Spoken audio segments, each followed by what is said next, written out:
तुम्हाला विचारलं कोण तुम्ही? एवढं सगळं बघून कोण तुम्ही? बघून म्हणजे ओळखलं नाही मग? तुम्हाला कसं ओळखणार? बघितलंच नाही, पहिल्यांदाच बघितलं. पेहराव तरी बघा. पेहराव आता कोणी पण कसला पण करतो. होय मी फिरस्त ब्राह्मण आहे. फिरस्त ब्राह्मण. फिरस्त म्हणजे विनाकारण वर तोंड करून फिरतात त्यातला ब्राह्मण मी नव्हे. तीर्थाटन पर्यटन देवपूजन तीर संगम एकत्र करून पुण्य संचय करतो तो ब्राह्मण मी आहे. इकडे काय पर्यटनाला आला नाही? तीर्थयात्रेसाठी चाललो होतो. काशीहून निघालो होतो. रामेश्वर मुक्कामी जायचं होतं. पण जाताना मार्गातच आम्हाला समजलं काय कानोलकर दशावतार नाट्य मंडळाचा आराधना गणपती पंचायत नांदेड ग्रामीण गणपती महाराजांच्या मंदिरासमोर विराजमान झालंय. तर म्हटलं जाता या देवाची पूजा करायला त्या देवाचं दर्शन घ्यावं आणि मार्गाने मार्गस्थ व्हावं. उद्देश तुमचा चांगला आहे. म्हणून येताना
ज्या परमेश्वराची एकनिष्ठतेने मी भक्ती केली त्या परमेश्वराकडे नतमस्तक होत आजच्या अवंतीच्या राजप्रासादाला आम्ही प्रारंभ करत आहोत.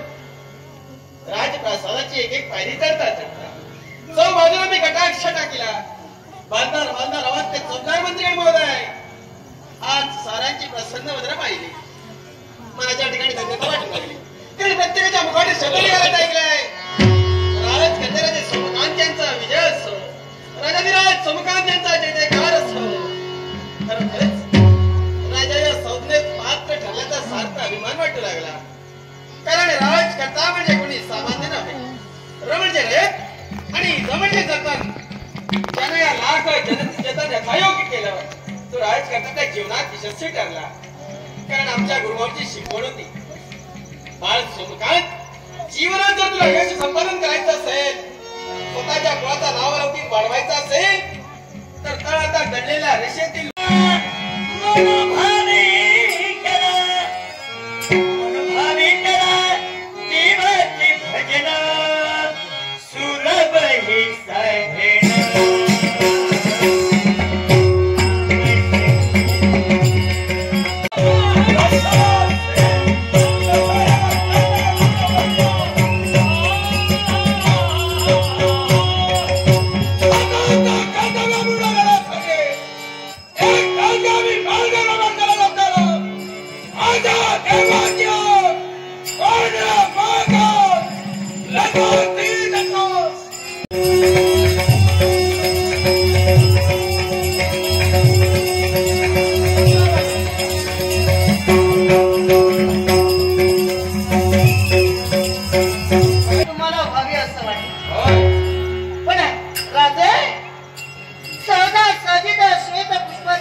माझ्याशी विवाह त्यांना प्रथम करायला सांगा.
कैलासवासी रवींद्र भोई कैलासवासी रवींद्र भोई यांच्या स्मरणार्थ रघु नार्वेकर यांनी हे त्यांच्या आठवणी स्मृत्यंत हे लाख मुलाचं धन पुष्प स्वयंच्या जय त्यांचा सदैव कल्याण. त्याप्रमाणे गजाननासाठी गणपतीसाठी वसंत बोंडीन झाडी यांनी हे बहुमोल पारितोषिक दिले. झाडी यांचे आभार मानून तर मामलाट दर्शकांचे आभार मानून या बहुमोल बक्षिसाचा स्वीकार. आमच्या दर्शनाने आमचं मन पावन झालं. पण देवा आज आम्ही कुष्ठ रोगाने गंजीर सर्व देवाच्या कल्याणमस्तु कल्याणमस्तु देवा तुझा भावभक्त याच कारणास्तव केला की अवघाताचा जर शाप आहे त्या शापातून मुक्तता व्हावी म्हणून देवा तुला आज आम्ही आणण्यासाठी तत्पर झालोय. देवा तुझं दर्शन झालंय मग हे शंभू महादेवा गणेशाचं दर्शन तुम्हाला झालंय अर्थात हे राजकर्ते आतापर्यंत घडतानाच्या प्रसंगात याच्यासाठी घडसण प्रसंग आणि म्हणत हे या मित्राच्या वय सर्वांगाला नव्हे तर महाराणीच्या सर्वांगाला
तू